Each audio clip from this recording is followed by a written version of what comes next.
Bonjour. Et bienvenue dans notre cours d'introduction à la programmation orientée objet illustrée en Java. Le but de cette séquence vidéo est de vous présenter les objectifs du cours et la façon dont il va se dérouler. L'orienté objet est une approche de la programmation qui confère au programme de bonnes propriétés, telles qu'une plus grande clarté conceptuelle, davantage de robustesse face aux modifications futures, une meilleure maintenabilité. Le but de ce cours est d'introduire les fondamentaux de cette approche. Il ne demande bien sûr aucune connaissance préalable sur le sujet, mais suppose néanmoins acquises les bases de la programmation dite procédurale ou impérative, telles que par exemple les types, les variables, les boucles, les fonctions, etc., que vous avez peut-être apprises dans notre précédent MOOC sur le sujet ou par d'autres moyens. Ce cours-ci introduit donc les notions fondamentales de la programmation orientée objet et s'adresse aux débutants. Comme notre précédent cours, il se focalise sur les concepts généraux de programmation orientée objet plutôt que sur les détails techniques du langage. Le but est bien sûr de fournir les bases formelles qui font souvent défaut dans un apprentissage autodidacte. Néanmoins, nous vous montrerons des méthodes de développement et vous apporterons de nombreux conseils pour pouvoir écrire de bons programmes.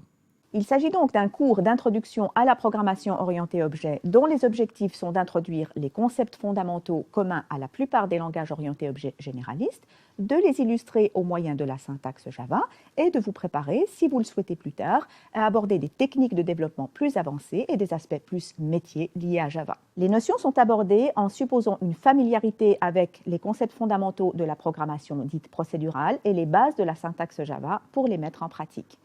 Notre approche centrée sur les concepts font que les aspects plus spécifiques à Java, ce qu'on appelle communément l'API, ne sont que très peu abordés. Au risque de décevoir certains d'entre vous, ce cours n'a donc pas pour objectif de faire de vous un expert Java high-tech, ni de vous donner de certification métier dans ce langage. Il vous apportera néanmoins tout le socle de connaissances nécessaires qui vous permettront de vous transformer en gourou Java si vous le souhaitez plus tard. Comme la plupart des cours sur Coursera, notre cours est donné sous forme de vidéos d'une dizaine de minutes chacune. Ces vidéos contiennent des quiz qui vous permettront de contrôler au fur et à mesure que vous ayez bien compris le contenu du cours. Mais en plus de suivre le cours, il vous faudra pratiquer et pour cela, vous disposerez de quiz supplémentaires en plus de ceux qui sont donnés dans les vidéos, des exercices qui ne seront pas notés et qui vous permettront de vous entraîner et des devoirs à rendre qui, eux, seront notés. Concrètement, il vous faudra d'abord installer un environnement de développement et pour cela, vous trouverez des tutoriels sur le site du cours. Nous mettrons les vidéos du cours en ligne toutes les semaines. Vous devrez rendre 4 devoirs notés et pour chacun des devoirs, vous disposerez d'un délai de 2 semaines. Et vous disposerez également d'un forum qui vous permettra d'échanger avec les autres étudiants et de poser et répondre à des questions. Pour apprendre à programmer, il est fondamental de pratiquer, exactement comme on doit le faire pour apprendre à jouer d'un instrument de musique. Pas de pratique, pas de bonne programmation, voire même pas de programmation du tout.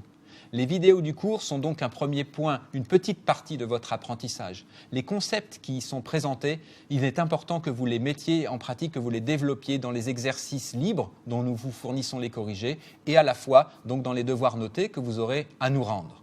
J'insiste sur le fait que la pratique par soi-même des exercices libres constitue une des clés essentielles de votre progression, de votre apprentissage. Commencez par les faire par vous-même.